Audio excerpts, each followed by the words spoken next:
好多人問我招積良啊，《西遊記》原著嘅解密點解遲遲都未更大結局？因為我等緊一個契機，亦都係揾緊真正有緣嘅聽眾啊！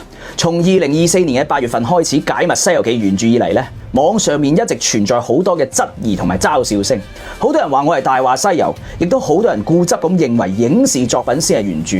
真正珍惜相信我原著解密嘅朋友咧，少之又少。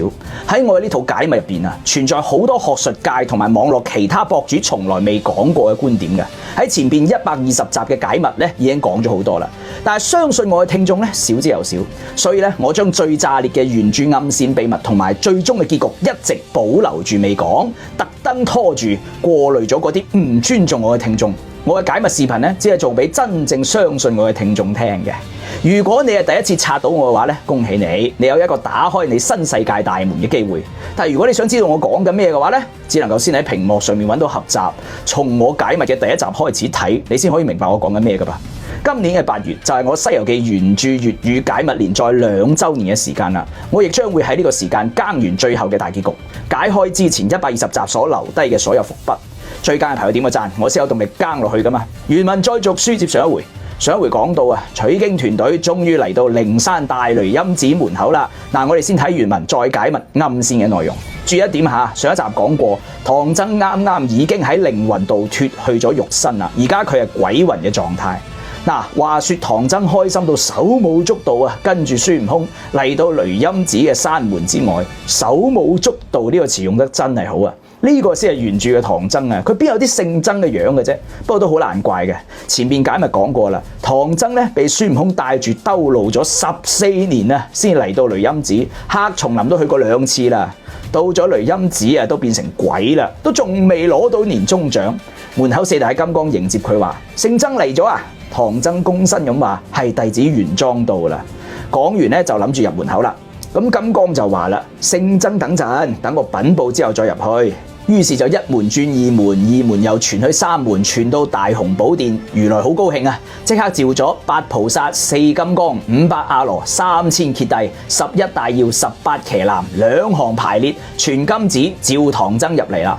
取經團隊終於面見如來啦！4個人咧嚟到大雄寶殿，對如來倒身下拜，拜完咧又向左右再拜。個個都拜咗3拜，最後向如來長跪，將通關文牒奉上。如來睇完之後咧，遞翻俾唐三藏，唐三藏就啟奏啦：弟子玄奘奉東土大唐皇帝旨意，遙藝寶山，拜求真經，以濟眾生。望我佛祖啊，垂恩早次回國。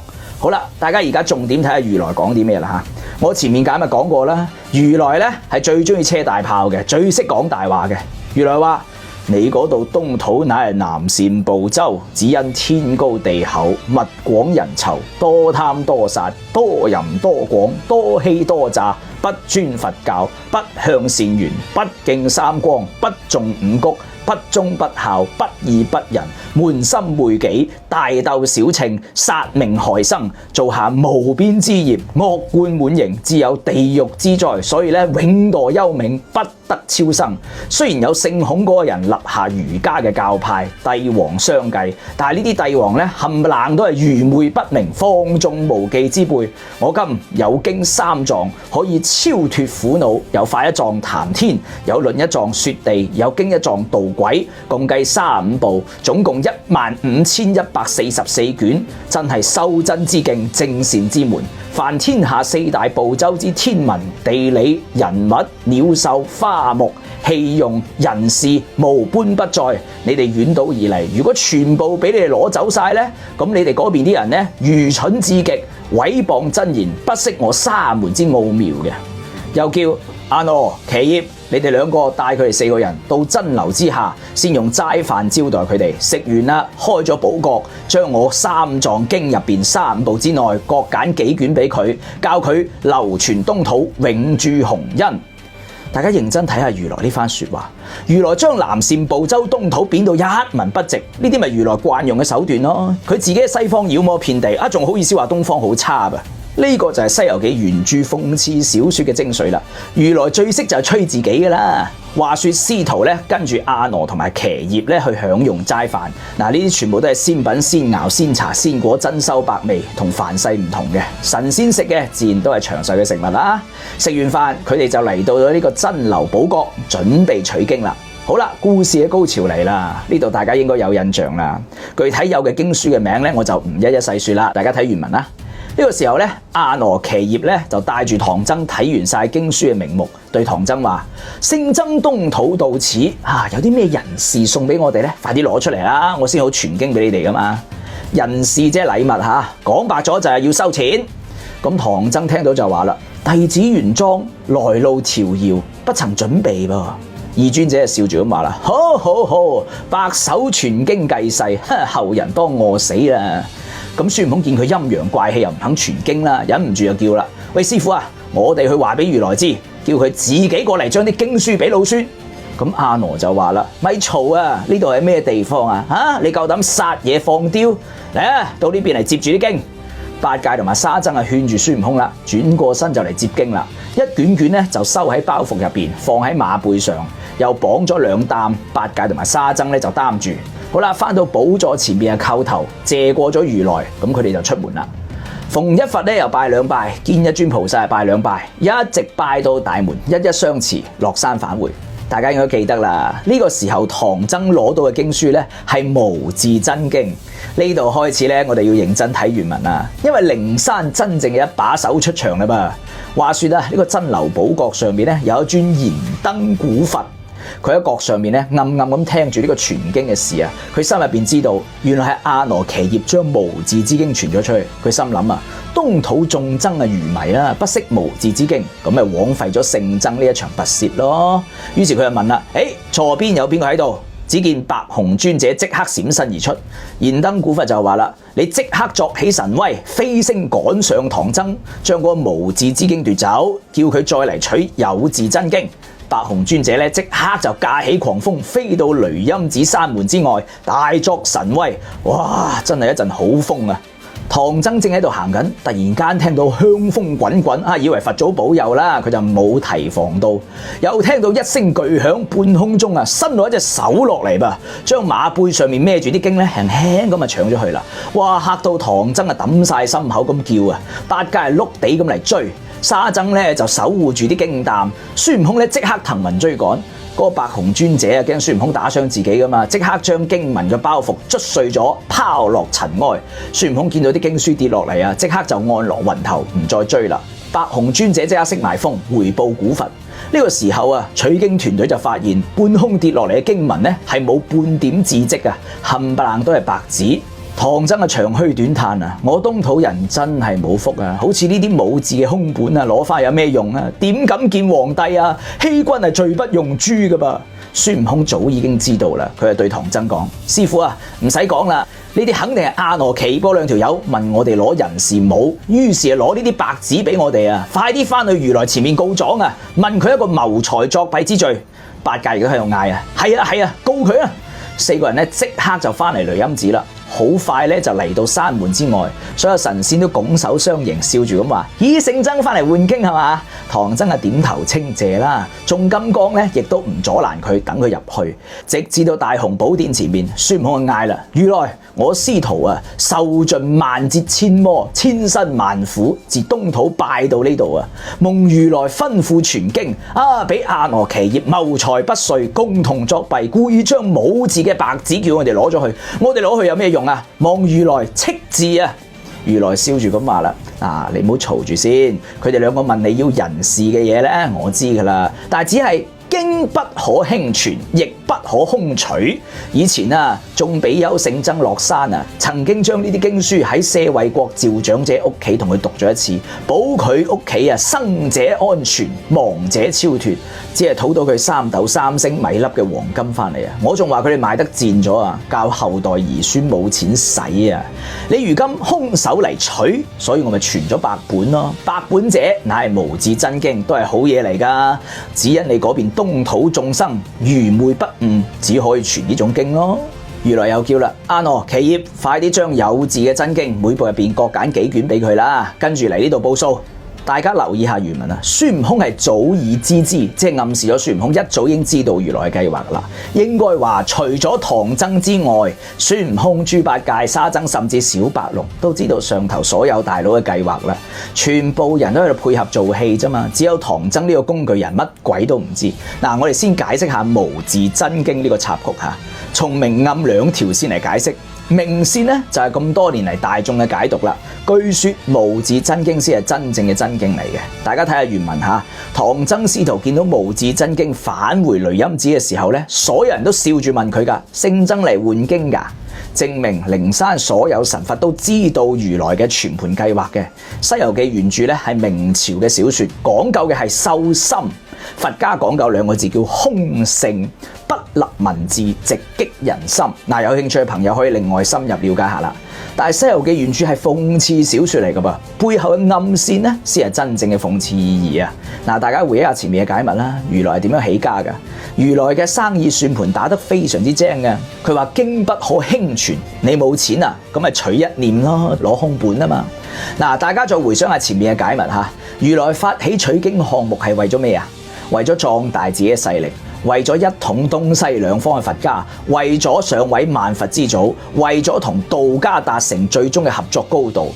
而家目的已經達到啦，咁唐僧取乜嘢經，可唔可以取到經返東土，對於如來嚟講已經唔重要㗎啦噃。呢啲只係最表面嘅諷刺意味，但係暗線呢係冇咁簡單嘅。如來咁樣做呢，係聯合咗燃燈古佛嘅一切嘅情節呢，都係喺度執行完成三界各方大佬最終嘅合作戰略，為最後嘅通天河一站做鋪墊嘅。要清楚呢一切呢，我哋就要繼續睇主線嘅情節啦。阿羅奇業再次帶領4個人嚟到真流寶閣之下，佢哋仲係問唐僧要啲人事噃。咁三藏咧即刻命沙僧攞個紫金缽盂出嚟啦，雙手奉上咁話啦：弟子實在咧就係窮寒勞搖啊，真係冇準備到禮物㗎。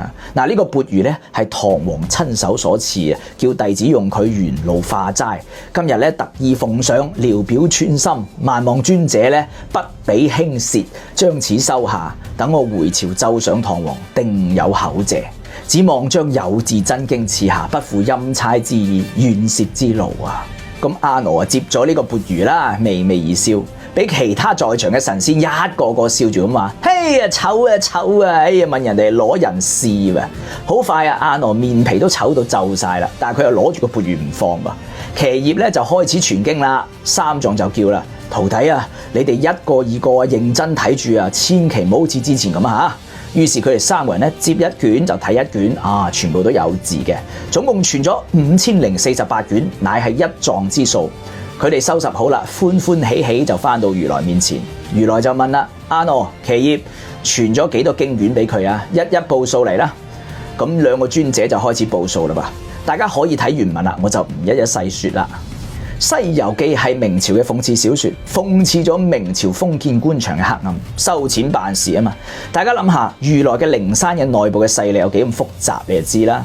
如來就同唐僧講啦：此經功德不可稱量，雖為我們之歸鑑，實乃三教之源流。如果到咗你南贍部洲嗰度，是與一切眾生不可輕慢，非沐浴齋戒不可開卷。保之重之，蓋此內有成仙了道之奧妙，有發明萬化之奇方嘅。唐僧即刻叩頭謝恩，順受奉行，領經而去。去到山門咧，又一一拜謝眾神。大家注意下呢度如來講嘅說話，呢度就唔係講大話啦噃。呢度要先提前解密一下，傳去東土嘅經書入邊咧係有成仙之道嘅，並非虛言。如來今次冇講大話，呢個亦都係佛家與道家合作嘅交易之一。如來將佛家部分嘅功法傳去東土，實質上咧係獻俾道家嘅。呢樣嘢同燃燈古佛嘅身份有關，好快會講到噶啦。嗱，如來打發咗唐僧走之後咧，先散咗呢個傳經之會。呢個時候咧，佢身邊觀音菩薩就閃咗上嚟，合掌啟奏佛祖話啦：弟子當年領金子向東土尋找取經之人，今已成功，共計得14年，乃5040日，仲少8日啊，不合藏數。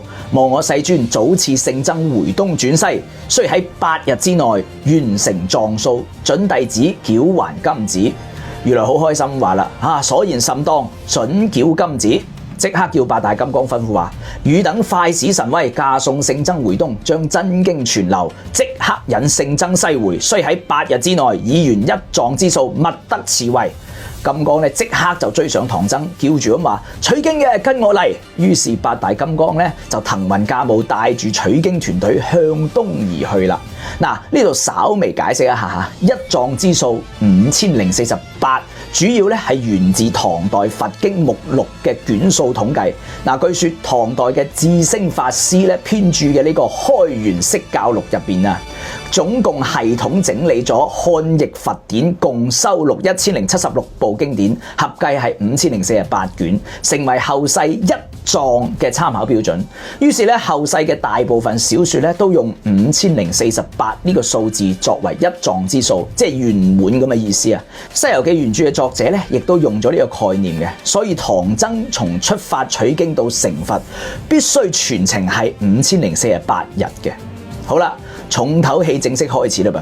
金剛啊帶住取經團隊翻去東土傳經啦，中途咧就降落咗喺通天河嘅情節，大家應該非常之熟悉噶啦，俾嗰隻老圓龜掟咗落河啊嘛。